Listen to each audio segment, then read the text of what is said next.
start with Monty here on the left for Coach Kerr.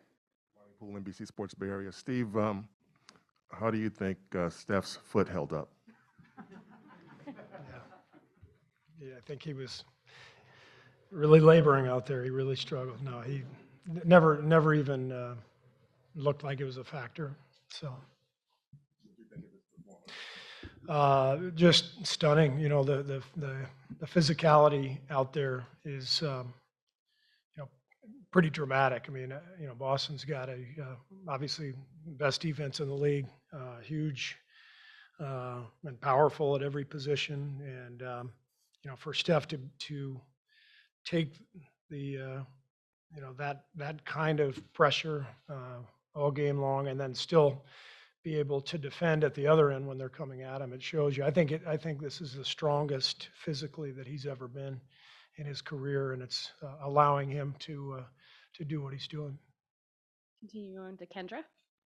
Kendra Andrews, ESPN. Stefan was, very emotional and very outwardly just showing lots of emotion. When he is displaying that kind of feeling throughout the entire game, just what can you tell about the way that he's feeling in the game when he does that, or do you think that kind of just injects the rest of your team with some other kind of juice? Well, everybody was emotional tonight. I mean, we, down 2-1, we had to come out with some desperation, more physicality than we showed in Game 3. So it was a team-wide sense of aggression and emotion, and that started right from the opening tip. So, Steph obviously doesn't normally show a lot of emotion, but a night like tonight warranted it. Tim in the back. Steve, obviously you don't normally take Draymond out in the middle of the fourth quarter of a game like this. What was the thinking of that? Did you see his reaction after, which was pretty emotional? And was it strictly to go offense defense? Because he was out for a while, but then you went offense defense with him in pool.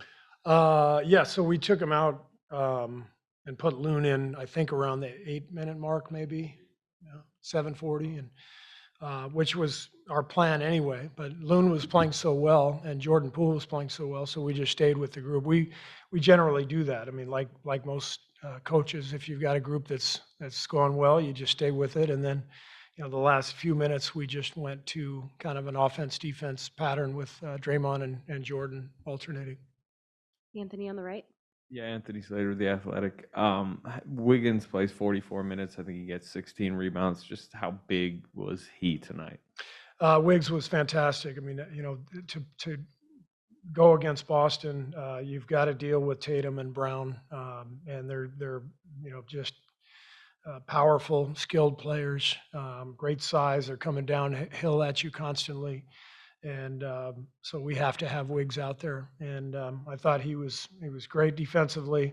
Obviously, 16 rebounds, career high, and plus 20 on the night. So we needed every bit of Wiggs's contributions.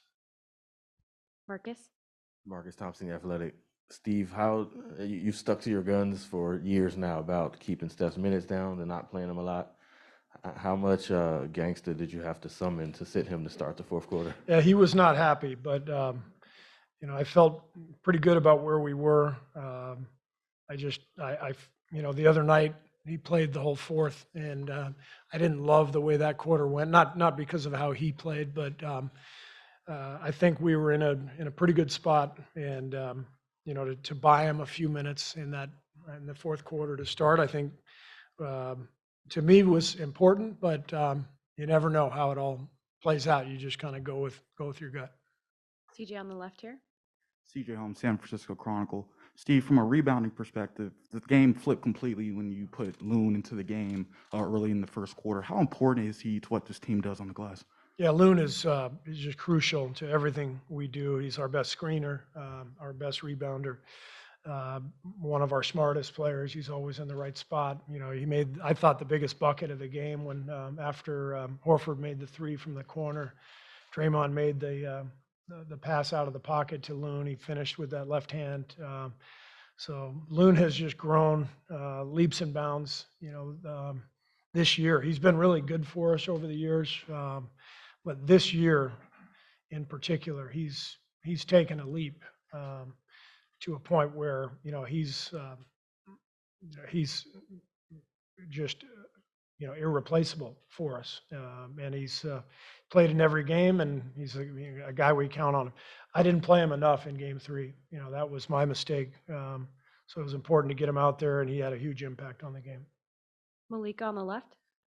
Hey, Steve, for 26 consecutive series dating back to 2013, predating you, the Warriors have found a way to win on the road in every single series. What is it about this group, the resolve, the constants that allow that to happen? Well, you have a group of guys who are going to be in the Hall of Fame someday.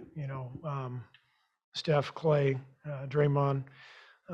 These guys are the constant. They've been here together throughout that span. So they're not only gifted, but they're incredibly competitive, and that's what it takes to win on the road. You have to summon that kind of will and intensity and passion, and those guys have that. Question in the back. Hello, hi, Tal Ben Ezra Hart, a newspaper from Israel. What will be your main focus heading to Game 5? Well, I think the whole focus has to be our energy and our force.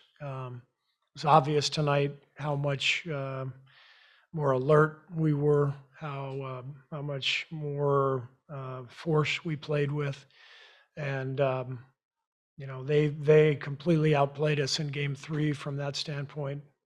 Series is now 2-2. I would expect both teams to bring every ounce of energy and emotion the rest of the way. Last question from David.